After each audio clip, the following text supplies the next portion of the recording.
मित्रांनो नमस्कार। MPSC combine group B and group C यामध्ये टोटल 10 पदांसाठी जी संयुक्त पूर्वपरीक्षा होणार आहे, या संयुक्त पूर्वपरीक्षेच्या exam oriented and result oriented स्ट्रॅटेजीच्या संदर्भाने आपण चर्चा करणार आहोत।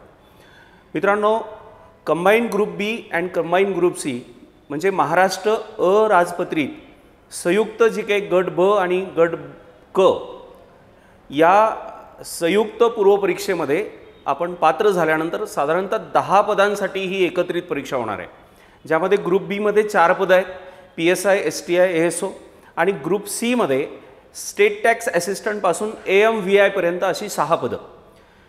मित्रांनो, 2023ला आपण परीक्षा दिली असेल। आपल्यापैकी कोणी विद्यार्थी असतील असे ज्यांनी वर्ष, दीड वर्ष, 2 वर्ष अभ्यास केला।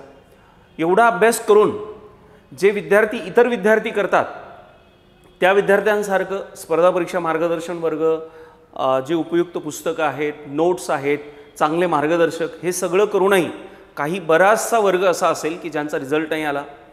दुसरा एक वर्ग असा असेल की त्याही विद्यार्थ्यांनी तेच केलं, वर्षभर अभ्यास केला, 30 पुस्तकं वाचली, तसेच मार्गदर्शक त्यांनाही होते आणि ते मात्र मुख्य परीक्षेला क्वालिफाय झाले। सो असं का होतं याच्या ॲनालिसिसकडे आपण जेव्हा जातो मित्रांनो, तेव्हा आपल्याला असं वाटतं मग पुस्तक हे वापरायला नको होतं, ते वापरायला पाहिजे होतं का? मार्गदर्शन संस्था आपली व्यवस्थित नव्हती, ती बदलायला पाहिजे का? मित्रांनो, पुस्तकांचा, नोट्सचा, मार्गदर्शकांचा जो भाग आहे किंवा पार्ट आहे तो काही लिमिटेड कालावधीपर्यंत आहे। त्याच्यानंतरचा जो प्रवास आहे रिझल्टपर्यंतचा हा विद्यार्थ्यालाच करायचा असतो आणि हा रिझल्टपर्यंतचा जो प्रवास आहे तो करण्यासाठी आपल्याला परीक्षेचं स्वरूप आणि अभ्यासाची पद्धत यामध्ये बदल करणं आवश्यक आहे। सो तुमची जी काही अभ्यासाची स्ट्रॅटेजी असेल मित्रांनो, त्यामध्ये तुम्हाला सगळ्यात जास्त उपयुक्त ठरेल की या परीक्षेचा अभ्यास करताना सिलेबस आणि आयोगाने याआधी घेतलेल्या प्रश्नपत्रिकांचं ॲनालिसिस म्हणजे विश्लेषण। सो हे आता बऱ्याचदा हे पुस्तकांमध्ये पण अवेलेबल आहे। सर, याची पुस्तकं ऑलरेडी आहेत, मग वेगळं काय करायचं? मित्रांनो, पुस्तकामध्ये जे रेडीमेड असतं ते वाचणं आणि एखादा पेपर पुढे घेऊन त्याचं प्रॉपर ॲनालिसिस करणं यामध्ये फरक आहे।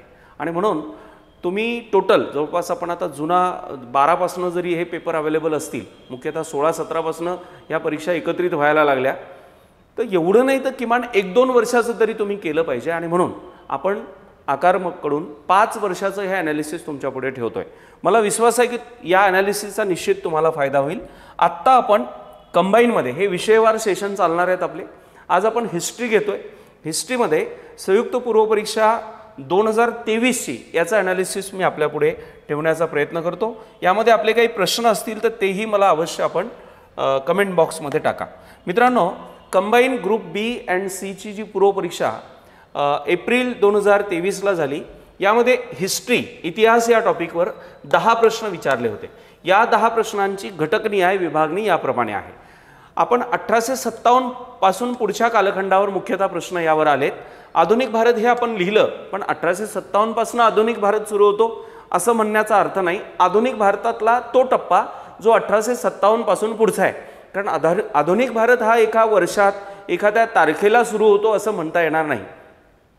आधुनिक भारताची सुरुवात म्हणजे आधुनिक विचारांची सुरुवात, आधुनिक शिक्षणाची सुरुवात, आधुनिक विचारांना व्यक्त करणारी माध्यमं, वृत्तपत्र असतील, याची सुरुवात, असा तो एक कालखंड आहे जो आपल्याला गृहीत धरावा लागेल। ओके, सो यामध्ये मुख्यतः आपण 1857च्या पुढचा कालखंड लक्षात घेतोय। सो 1857 पासून पुढच्या कालखंडामध्ये, आधुनिक भारताच्या कालखंडामध्ये भारताच्या इतिहासामध्ये टोटल 5 प्रश्न विचारले गेले। यामध्ये 1857च्या उठावावर प्रश्न आहेत, हिंदू महासभेवर प्रश्न आहे, 1909चा जो सुधारणा कायदा आहे, ज्याला मोर्लो-मिंटो सुधारणा कायदा म्हणतात, त्यावर प्रश्न आहे, राष्ट्रीय सभेची जी स्थापना झाली 1885ला, इथे चुकून 1985 झालं, 1885ला या स्थापनेच्या संदर्भानं प्रश्न आहे। दुसरा जो यातला घटक आहे मित्रांनो, दुसरा जो घटक आहे समाज सुधारणा चळवळ। यामध्ये नारायण मेघाजी लोखंडे ज्यांनी कामगार जे संघटन आहे उभं केलं, म्हणजे नोकरी सोडून एखादा व्यक्ती कामगारांच्या व्यथा समजून त्यांच्यासाठी आपलं जीवन समर्पित करतो, आपण अशा व्यक्तींचा इतिहास अभ्यासला पाहिजे।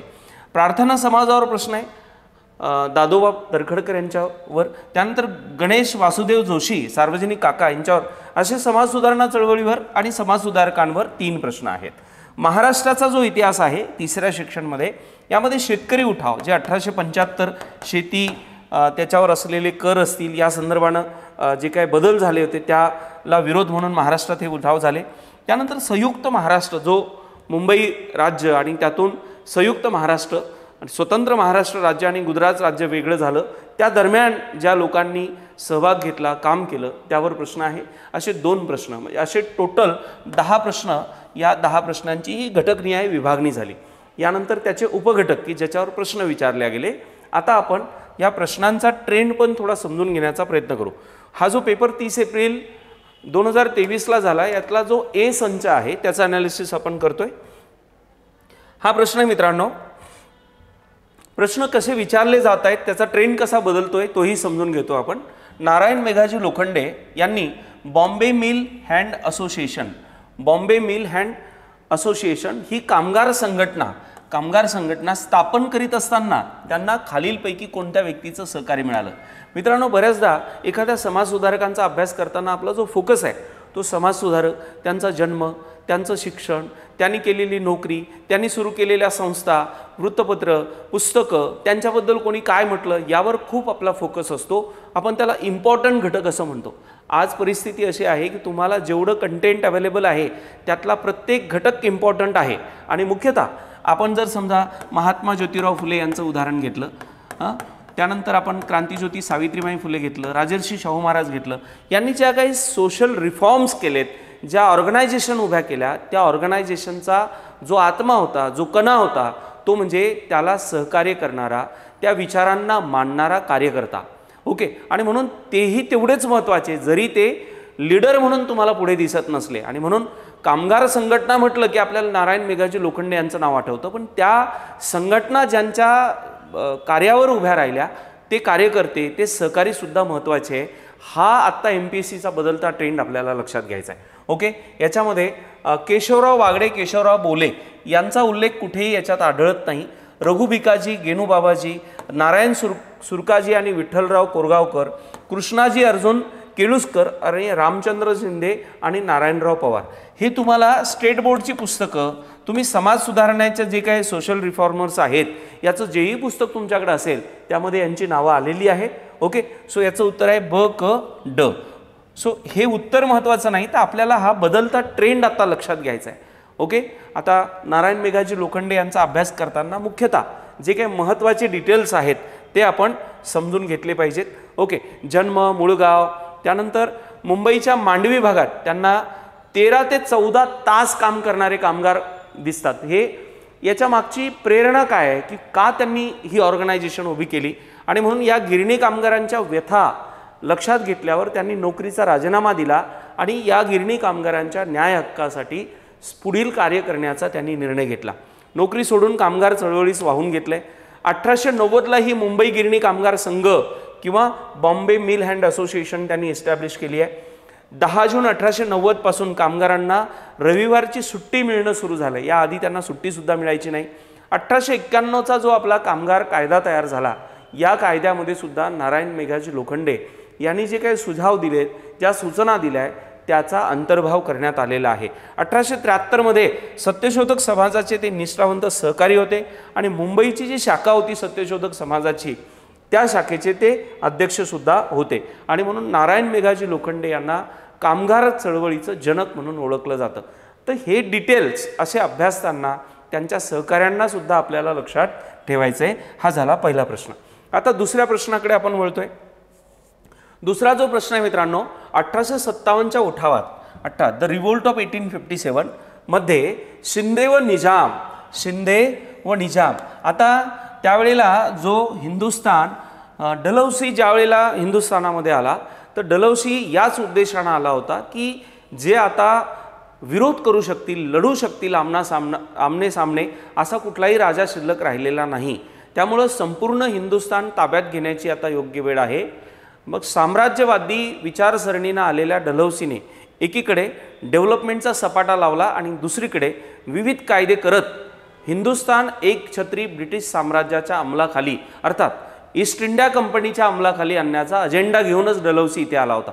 49 ते 56 पर्यंत असे अनेक रिफॉर्म्स त्यांनी केले आणि कुठलेही जुजबी कारणं देऊन संपूर्ण हिंदुस्थानातली संस्थानं ईस्ट इंडिया कंपनीच्या अंमलाखाली आणण्याच्या दृष्टिकोनातून त्यांनी काम केलं.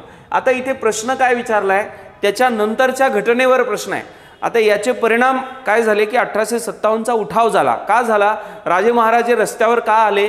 कारण त्यांचे राज्य गेले, दत्तक वारसा नामंजूर म्हणून गेले, कुठे प्रशासनातली अनागोंदी असेल, कुठे तैनाती फौजीची थकबाकी असेल, काहीही कारण देऊन त्यांची संस्थानं ताब्यात घेतली. ओके, अशामुळं राजे महाराजे हे रस्त्यावर आले आणि मग जे काय सैनिक होते किंवा इतर सगळ्या भागातनं उठाव सुरू झाला. सो इथे शिंदे आणि निजाम. आता शिंदे, निजाम म्हणजे कोणता? हैदराबादचा, आणि शिंदे म्हणजे कोणते? ग्वाल्हेरचे. हे शिंदे आता त्यांचे ते खासदार बिजदार आहे ना, काँग्रेसमधून बीजेपीत जाणार, बीजेपीतून काँग्रेसमध्ये जाणार, म्हणजे तेव्हाही ते जहागीरदार आणि राजे होते आणि आत्ताही ते लोकशाही व्यवस्थेमध्ये हे लोक आत्ताही खासदार आमदार आहेत, म्हणजे तशाच पद्धतीचं जीवन जगत आहेत, फरक काही पडलेला नाही आहे. एनिवे, मूळ मुद्द्याकडे येऊ. सो जर निजामानी आणि ग्वाल्हेरच्या शिंद्यांनी जर उठावात सहकार्य केलं असतं तर ब्रिटिश ईस्ट इंडिया कंपनीला आपलं गठुडं बांधून ब्रिटनला पळावं लागलं असतं, असं कोण म्हणतंय? हा गव्हर्नर जनरल म्हणाला.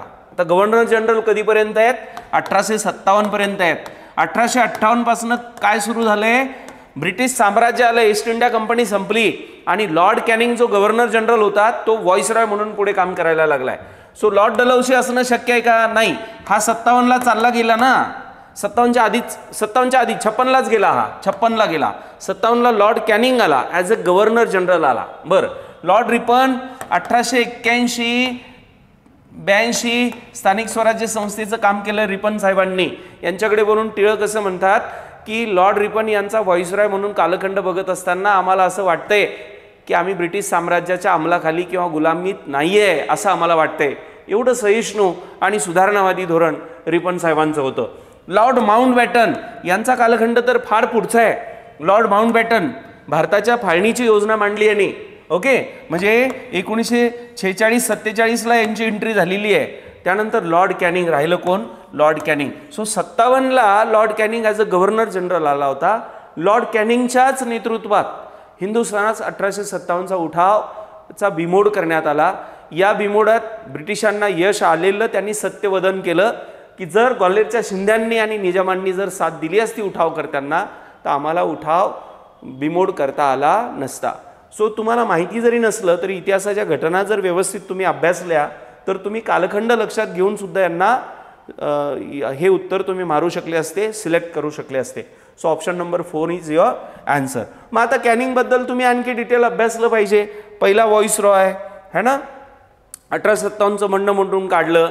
मग ते मोडून काढल्यानंतर जे काही म्हणजे जे उद्देश होता 1857च्या उठावांचा असेल किंवा उठावानंतरचा जे काही उठाव होण्याच्या आधी जे काय उद्देश होता जो डलहौसीच्या माध्यमातून केला, 1905च्या दरम्यान केलेली बंगालची फाळणी असेल, ह्यानंतर त्यांनी मागेच घेतले आहेत. मग इथे पण त्यांनी संस्थानं जी होती ज्यांची त्यांना वापस करण्याचा दरबार भरवला. कुठे? अलाहाबादचा दरबार.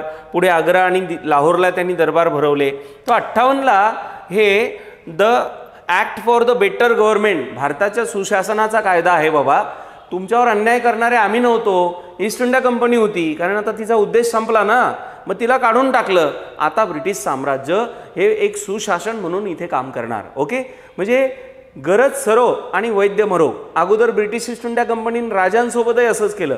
राजांची जोपर्यंत गरज आहे तोपर्यंत दुहेरी राज्य व्यवस्था ठेवायची, म्हणजे राजा पपेटसारखा, बावल्यासारखा पुढं बसलेला राहील जनतेच्या, परंतु प्रत्यक्षात गव्हर्नमेंट कोणाचं असेल? कंपनीचं असेल. ईस्ट इंडिया कंपनीसोबत ब्रिटिश साम्राज्याने तेच केलं. 57 पर्यंतचं देश ताब्यात घ्यायची व्यवस्था करायची आहे, तोपर्यंत ईस्ट इंडिया कंपनीला ठेवलं. त्यानंतर लोकांचा रोष करण्यासाठी ईस्ट इंडिया कंपनीला हटवलं आणि 58ला भारतात ब्रिटिश साम्राज्याची सत्ता आली. राणी व्हिक्टोरियाच्या माध्यमातून हा दरबार भरवण्यात आला होता 1858ला.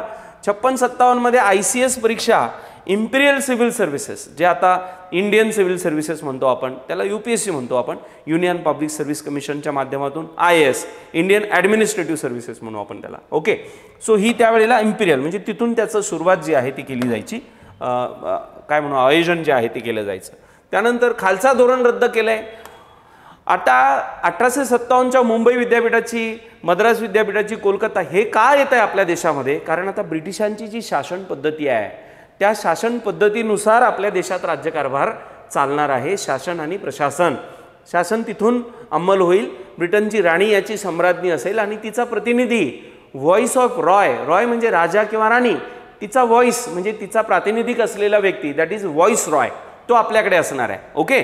सो मग हे बाकीचं जे काही त्यांनी त्या काळात हायकोर्ट सुरू केलेत, IPC चालू केलं आहे की आता राजे महाराजे कोणी राहिले नाही, सगळे नागरिक.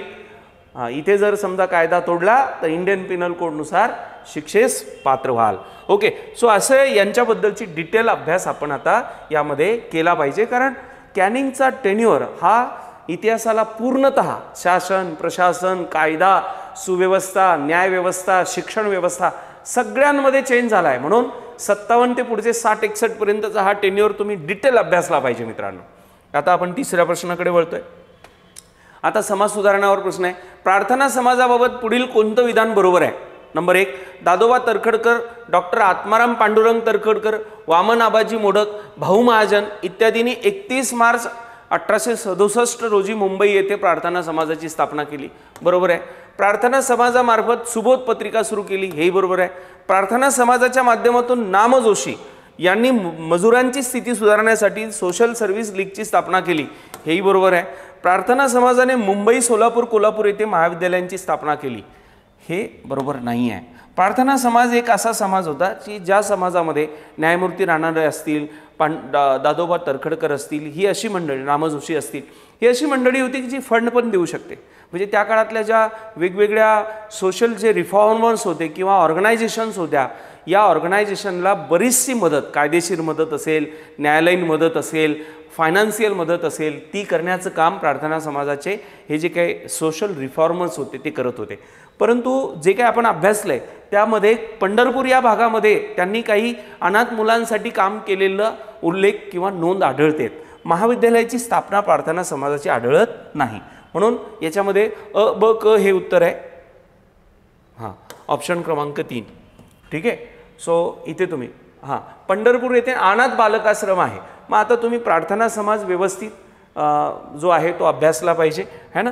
आता याच्याबद्दल आपण प्रार्थना समाज, डॉक्टर पांडुरंग तरखडकर, त्याची तत्व काय आहेत, सदस्य कोण कोण होते, है ना, ह्या सगळ्यांचा डिटेल अभ्यास आपण, योगदान कोणाकोणाचं राहिले, हे सगळं डिटेल मी तुम्हाला PPT शेअर करतोय. हा बदलता क्रम जो आहे तो तुम्हाला लक्षात घ्यायचा आहे. आता पुढचा 4थ्या नंबरचा प्रश्न बघा. हिंदू महासभेच्या संदर्भातील पुढीलपैकी कोणतं विधान बरोबर आहे? ठीक आहे. विधानं आपल्याला जज करायचे. नंबर 1, 9 एप्रिल 1915 रोजी हरिद्वार येथे कासिम बाजारचे महाराज सर महेंद्रचंद्र नंदी यांनी हिंदू महासभेची स्थापना केल्याचे घोषित केले. बरोबर आहे. हिंदू महासभेचे अध्यक्ष बाशी मुंजे होते, हेही बरोबर आहे. डॉक्टर मुंजे, डॉक्टर हेडगेवार, डॉक्टर परांजपे यांनी नागपूरला 11 नोव्हेंबर 1923 रोजी हिंदू महासभेची शाखा सुरू केली, हेही बरोबर आहे. 28, 29, 30 डिसेंबर 1938 मध्ये हिंदू महासभेचं भव्य अधिवेशन पुणे येथे झालं नाही, हे नागपूर येथे झालं. म्हणजे कुठे प्रश्न टर्न होतोय हे आपल्याला इथे लक्षात घ्यायचं आहे. सो अ, ब, क ऑप्शन 1 हे बरोबर आहे याचं. ओके. सो इथे आता बऱ्याचदा कसं आहे, ऑप्शन 1 बरोबर. बऱ्याचदा असं होतं की हिंदू महासभा, मुस्लिम लीग हे काय बाबा धर्माच्या दृष्टिकोनातनं, याच्यामागे राजकीय कारण आहे मित्रांनो. तुम्ही आता याच्यातलं एक नाव मी तुम्हाला सांगतो. हे डॉक्टर बळीराम हेडगेवार एकेकाळी काँग्रेसचे निष्ठावंत कार्यकर्ते होते. पण ज्या वेळेला 1909ला म्हणजे लोकसंख्या कमी असताना सुद्धा जास्त उमेदवारांची किंवा स्वतंत्र मतदारसंघाची जी मागणी आहे ती मुस्लिम लीगची अगदी साध्या मागणीवर मान्य केली जाते. याचा अर्थ काँग्रेस अल्पसंख्याक असलेल्या मुस्लिम समाजाला जास्त प्रतिनिधित्व देण्याच्या दृष्टिकोनातनं झुकतं माप घेत आहे. हे कुठंतरी तात्कालीन असलेला जो काही हिंदू समाज असेल, आता कुठलाही समाज घ्या तुम्ही, आता उदाहरणार्थ मराठा समाज घ्या, मराठा समाज आपल्या समाजाचा विकास व्हावा म्हणून पुढे येतोय. मग तसंच धर्माचे लोक त्या तात्कालीन परिस्थितीबद्दल बोलतोय आपण, आत्ता काही कुठल्या गोष्टीचं समर्थन करत नाही. पण एकेकाळी हे लोक काँग्रेसमधले असलेले लोक होते आणि म्हणून मग हिंदू महासभेची गरज ही राजकीय गरज आहे की जर आपल्याला प्रतिनिधित्व पाहिजे तर तिथे आपलं सुद्धा दबाव गट म्हणा किंवा संख्याबळ जे आहे ते असलं पाहिजे. ओके, सो हे एक राजकीय अशा पद्धतीचं त्या काळातलं त्या परिस्थितीनुसार निर्माण झालेले आहे ऑर्गनायझेशन आहे. आता तुम्हाला प्रश्न याच्यावर कसे, जसं विनायक दामोदर सावरकर यांनी 6 वेळा याचं अध्यक्षपद भूषवलेलं आहे. ओके, सो याचा अभ्यास करताना कुठे अधिवेशन झालं, त्याचे लोकेशन्स काय, ह्या सगळ्या गोष्टी बारकाईने आपण लक्षात घेतल्या पाहिजेत. पंडित मदन मोहन मालवीय हे याचे संस्थापक म्हणून आहेत. ठीक आहे, चला हे झालं हिंदू महासभेच्या संदर्भात. पुढचा 5वा प्रश्न बघा मित्रांनो. इसवी सन 1857च्या परत 1857च्या उठावावर प्रश्न आलाय. 1857च्या उठावाच्या वेळी इंग्रजांच्या कोणत्या कर्तबगार सेनानींनी महत्त्वाची भूमिका बजावली?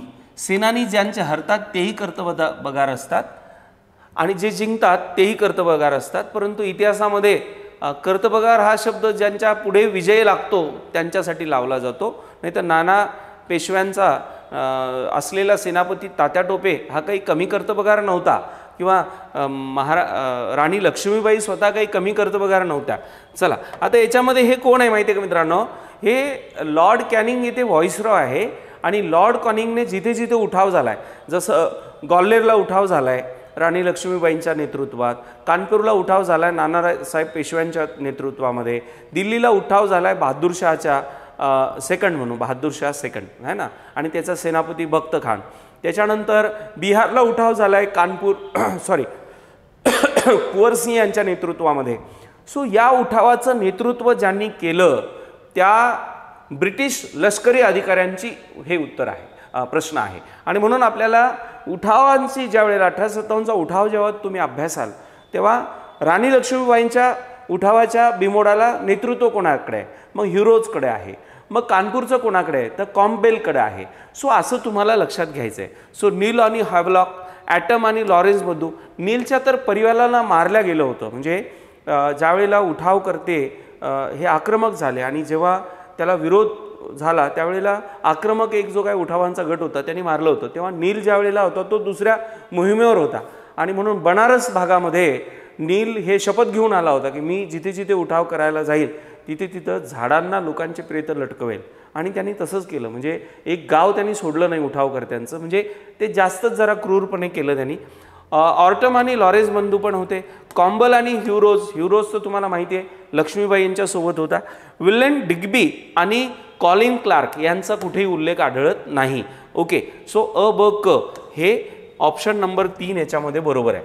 आता इथे तुम्हाला काय करायचं आहे, उठाव कुठे झाला, भारतीय नेतृत्व कोणाकडे होतं? जसं दिल्लीचा उठाव कोणाचं नेतृत्व होतं? बहादूरशाह. त्याचा सेनापती कोण होता? बख्त खान होता. ठीक आहे. आणि मग याचं नेतृत्व ब्रिटिश अधिकारी कोण होता? जॉन निकोल्सन आणि Hudson. Banaras Liaquat Ali, colonel Campbell आणि नील हे दोघं जण होते इथे. त्यानंतर कानपूर नानासाहेब पेशवा, तात्या टोपे, कॉम्बेल आणि हॅवलॉक. ठीक आहे. खाली झाशी सर ह्युरोज. हे असं तुम्हाला लक्षात ठेवायचं. कधी इथे पण विचारतील, कधी सेनापती विचारतील, कधी कुठे उठाव झाला तेही विचारतील. सो चार्ट असा बरोबर गाळून प्यायचा, एक शब्द सुटू द्यायचा नाही त्यातला. ठीक आहे, चलो आगे बढ़ते. 6 नंबरचा प्रश्न आहे मित्रांनो. 1875 मधील शेतकऱ्यांचे उठाव कोणत्या भागामध्ये झाले? महाराष्ट्रावर असलेला प्रश्न आहे. महाराष्ट्रावर असलेला प्रश्न आहे. हा प्रश्न स्टेट बोर्डच्या पुस्तकातून उचलला आहे ॲज इट इट, किंवा तुम्ही कठारे किंवा गाठाळ सरांचं पुस्तक वाचत असाल त्याच्यामध्ये सुद्धा हा प्रश्न आहे. भिमडी, शिरूर, पारनेर, नगर, इंदापूर, हवेली, बागलान, सातारा, तासगाव, शिराळा, जत, मलकापूर याचा उल्लेख नाही आहे. श्रीगोंदा, कर्जत, सोलापूर, रत्नागिरी उल्लेख आहे. अ ब ड हे 3 आहेत की ज्या ठिकाणी शेतकऱ्यांचे उठाव झाले होते. या उठावाचं कारण काय होतं तर अतिरिक्त वाढवलेला शेतसारा. हा शेतसारा भरण्यासाठी शेतकऱ्यांना ज्या जमिनी आहेत त्या सावकारांकडे गहाण ठेवाव्या लागायच्या. हे सावकार मारवाडी इतर जो काही समुदाय होता जो मुख्यतः जमीनदारी पद्धतीमध्ये जन्माला आला. मग हा जो गुर्जर असेल किंवा इतर म्हणजे समुदायाला मी म्हणत नाही, परंतु असा बराचसा समुदाय आहे जो व्याजानं पैसे देण्याचं काम करतो. त्या काळामध्ये असलेला उल्लेख आहे म्हणून मी त्या समुदायाचं नाव घेतलं. ओके, सो व्याजावर व्याज, चक्रव्याढ व्याज लावून भोळे भाबडे जे काही जमिनीचे मालक असलेले शेतकरी आहे यांना लुटण्याचं काम या सावकारांनी सुरू केलेलं होतं.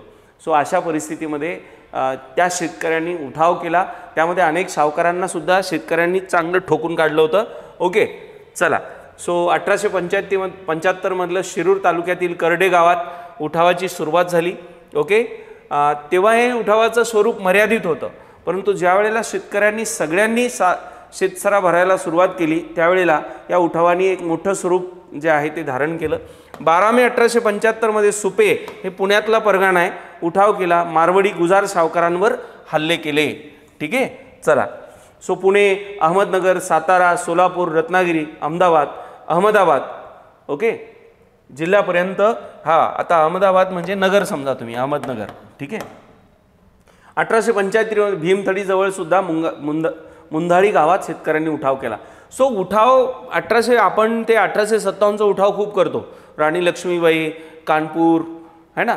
मग ते आता किती दिवस प्रश्न विचारणारा आयोग त्याच्यावर. आता बाकी शेतकरी उठाव घ्या, भिल्लांचे उठाव घ्या, आदिवासींचे उठाव घ्या, हे पण उठावच आहे. म्हणजे सत्तेच्या विरुद्ध बोलणं, सत्तेच्या विरोधात उभं ठाकणं, याच्यासाठी ताकद लागते. आता तुम्ही बघा गोदी मीडिया, शासन जसं म्हणेल तसं ते गुणगान गाते. तर म्हणून तसं न करता त्याच्यात काही पत्रकार असतात ज्यांच्यामध्ये ताकद असते, जे शासनाला आणि सत्तेला सुद्धा प्रश्न विचारतात. तर ते सत्तेच्या वाटेनं वाहत जाणारे लोक महत्त्वाचे नाही. सत्ता चुकीचं वागत असेल तर त्याला प्रश्न विचारण्याची ताकद, हिम्मत, धाडस आणि सामर्थ्य असलेले लोक महत्त्वाचे असतात. ओके, त्यामुळे प्रत्येक उठाव महत्त्वाचा आहे. सगळे उठाव व्यवस्थित अभ्यासा. 7 नंबरचा प्रश्न बघा. क्रांतिकारक सेनापती बापट अत्यंत मोठं व्यक्तिमत्व. ओके, उच्च शिक्षित असलेलं व्यक्तिमत्व. यांनी खालीलपैकी कोणत्या चळवळीमध्ये भाग घेतला होता? गोवा मुक्ती संग्राम नोंद आहे, हैदराबाद मुक्ती संग्राम नोंद आहे, संयुक्त महाराष्ट्र चळवळीमध्ये पण ते होते, महाराष्ट्र म्हैसूर सीमा आंदोलनात होते का? याबद्दल मी कन्फर्म नाही आहे. ओके, उत्तर 2 की 3? ओके, 4 अ ब ड. संयुक्त महाराष्ट्र चळवळ नाही, वरील सर्व 4ही. ठीक आहे. म्हैसूर सीमा आंदोलनाचं मला वाचण्यात आलं नव्हतं. ओके, ठीक आहे, म्हणजे कर्नाटकची जी सीमा आहे. पण आता इथे आपण उत्तरापर्यंत आलो आहे. तर अ ब क ड 4ही ठिकाणी सेनापती बापट यांचं कार्य आहे. सो पांडुरंग महादेव बापट. ठीक आहे. तर 1880 मध्ये नगर जिल्ह्यात पारनेर गावात त्यांचा जन्म झाला. अभिनव भारत ही जी काही संघटना होती, ओके, त्यामध्ये बॉम्ब तयार करण्याची माहिती घेण्यासाठी पॅरिसला गेले होते. हे 1906च्या कोलकाता येथील काँग्रेस अधिवेशनात सेनापती बापट यांनी काँग्रेसने काय करावे या शीर्षकाच्या लेखाच्या प्रति सभासदांना वाटल्या होत्या. टिळकांनी त्यांचं वर्णन धगधगते अग्निकुंड असं केलं होतं. यावरही प्रश्न विचारतात की लोकमान्य टिळकांनी धगधगते अग्निकुंड खालीलपैकी कोणाबद्दल म्हटले किंवा उद्गार काढले? 1908 मध्ये पॅरिसहून परत आल्यावर चित्रमय जगत आणि मराठीचे ते संपादक होते. असाही प्रश्न तुम्हाला विचारला जाऊ शकतो. चैतन्य गाथा हा त्यांचा ग्रंथ आहे. 1921-24 मुळशी सत्याग्रहाचं नेतृत्व त्यांनी केलं आणि इथूनच हे भारताला एक नेतृत्व म्हणून पुढे आले. जनतेने त्यांना इथेच सेनापती ही उपाधी दिली. प्राणज्ञ दल ही पक्षातील संघटना सुद्धा त्यांनी 1933 साली स्थापन केली होती. सेनापती बापट यांनी हैदराबाद सत्याग्रह, गोवा मुक्ती संग्राम, ठीक आहे, आणि संयुक्त महाराष्ट्र चळवळीमध्ये त्यांनी नेतृत्व केलेलं आहे. सुभाषचंद्र बोस यांनी स्थापन केलेल्या फॉरवर्ड ब्लॉक पक्षाच्या महाराष्ट्र शाखेचे ते अध्यक्ष होते. बघा, हा उल्लेख सुद्धा इथे महत्त्वाचा आहे. बऱ्याचदा आपण ज्यावेळेला सुभाषचंद्र बोस, आझाद हिंद सेना, रासबिहारी बोस वाचतो तेव्हा हे लक्षात येत नाही, पण महाराष्ट्राचा इतिहास वाचताना तुम्हाला ह्या बाबी लक्षात ठेवायच्या आहेत. सो हा बदलता ट्रेंड आपल्याला लक्षात घ्यायचा मित्रांनो. फक्त उत्तर काय आहे हे महत्त्वाचं नाही, तर प्रश्न कसे येत आहेत, कोणत्या घटकांना महत्त्व दिलं जातं आहे, त्यामुळं आपला अभ्यासाचा जो अप्रोच आहे तो आपण कसा बिल्ड केला पाहिजे याकडे आपल्याला जावं लागेल. पुढचा 8वा प्रश्न आहे. 1919 मध्ये चेम्स्फोर्ड सुधारणा कायदा. ब्रिटिश सरकारने घटनात्मक सुधारणा दिल्या कारण क्रांतिकारकांच्या चळवळीमधून भारतीयांमध्ये असंतोष वाढला. बरोबर आहे. आता असे जे प्रश्न असतात की जे प्रश्न एखाद्या सत्तेच्या विरोधात जाण्याची शक्यता आहे, त्याच्यातला एखादा पर्याय जर तुम्हाला माहिती नसेल तर त्यावेळेला आपल्याला हे गृहीत धरता येतं की हे होऊ शकतं. कारण क्रांतिकारकांच्या चळवळीमधून भारतीयांचा असंतोष वाढला. क्रांतिकारक ब्रिटिशांचे म्हणजे जशाच तसे उत्तरं द्यायला लागले. सो हे एक असंतोषाला कारण ठरलेलं आहे. काँग्रेस आणि मुस्लिम लीग यांच्यामध्ये युती झाली. येस, बरोबर आहे. 1916चं जे अधिवेशन आहे त्याच्यामध्ये तर काँग्रेसला विरोध करणारे मुस्लिम मिळतील की नाही, हां, ते भेटायचे पाहिजे असेल तर ते संग्रहालयात भेटतील असं एक मुस्लिम लीगचे मोठे नेते, ते आहे पुढे मी घेतलेला आहे क्रक्स त्याचा, त्यांनी घोषणा केली होती. जहाल व मवाळ यांच्यातील युती जे सुरत अधिवेशनामध्ये फूट पडली होती 1906च्या मुस्लिम लीगच्या स्थापनेनंतर जे सुरत अधिवेशन झालं, रासबिहारी बोस त्याचे अध्यक्ष होते. ओके, ती आता टिळकांचं पण वय झालंय, अनेक वर्ष जेलमध्ये राहिलेत, त्यांनी पण प्रतियोगी सहकारितेचं धोरण स्वीकारलंय.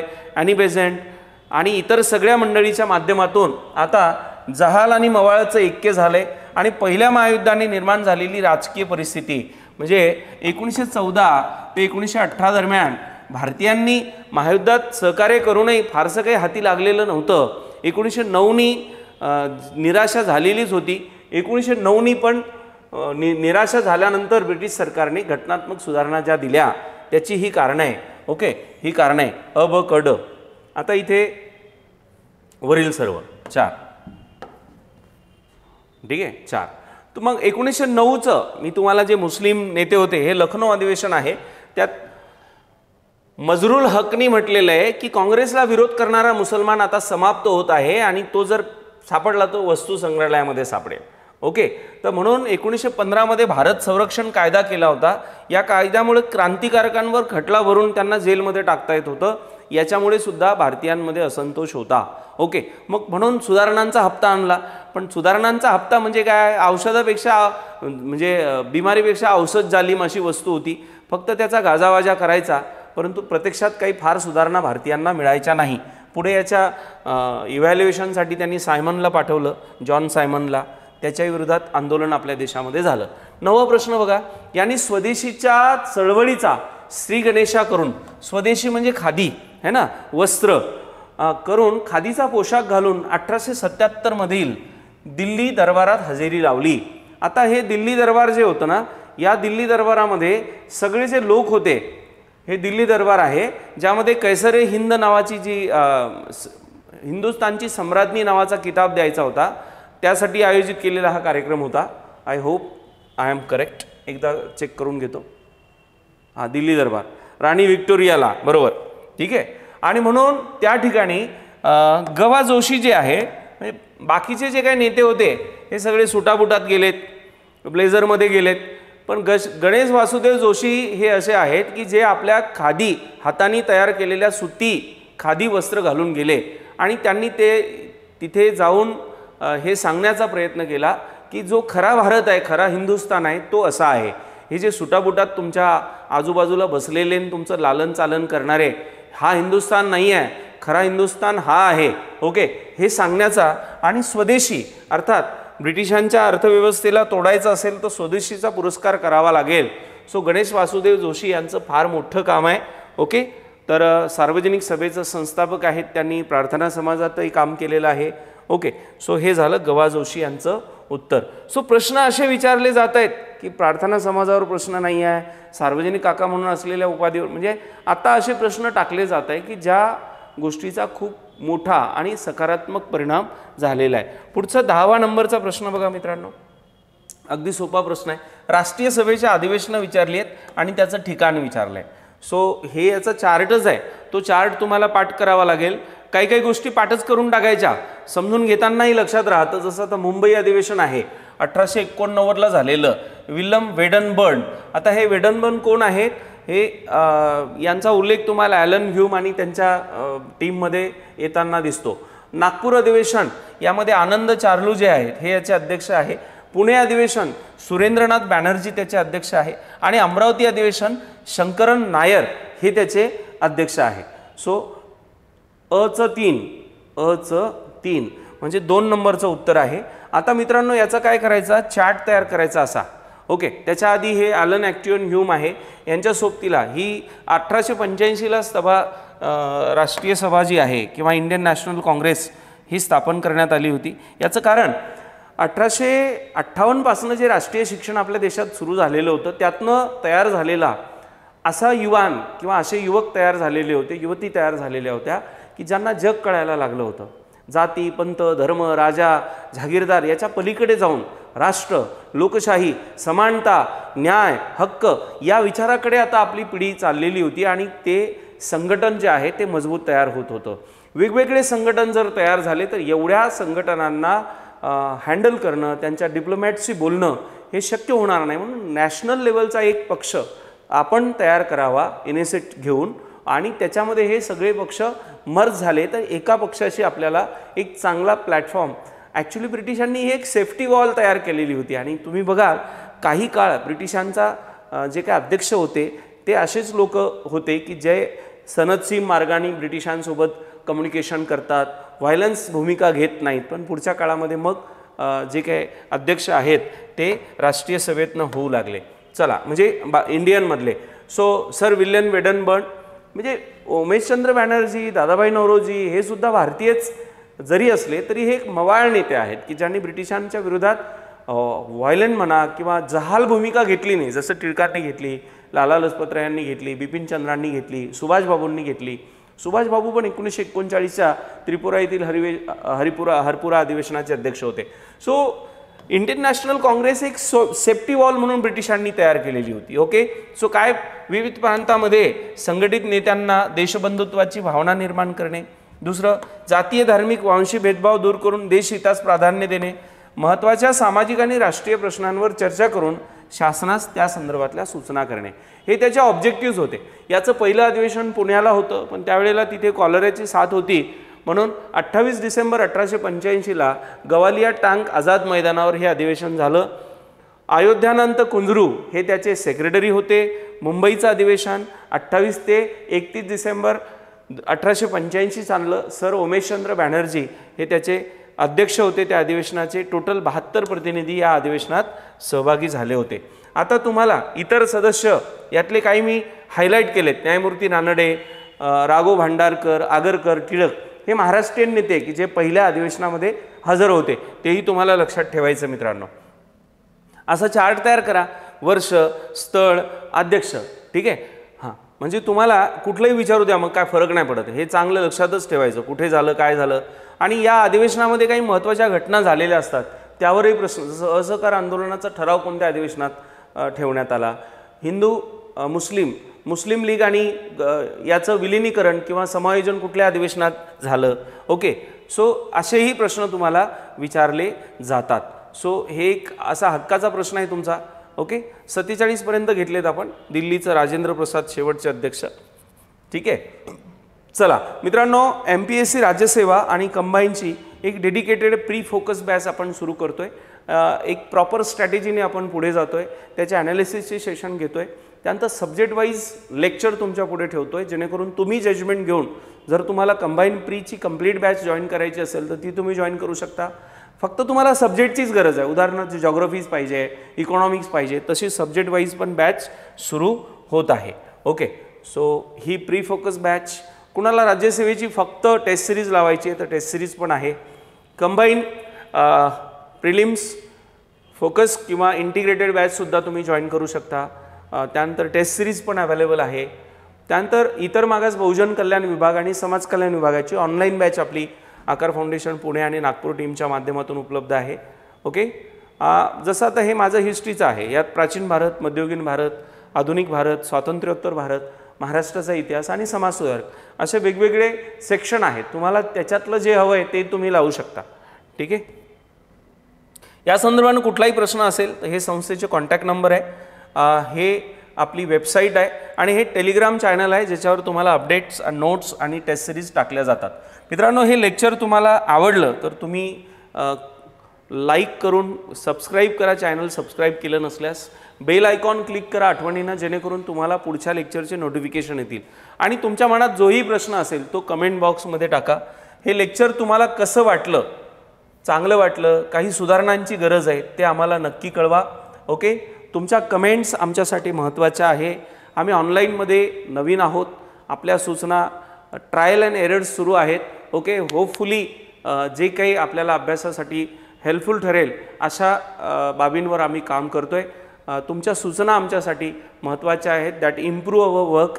So we will try on a best level. So thank you so much for join with me. Next लेक्चरमध्ये भेट होईल. थँक्यू.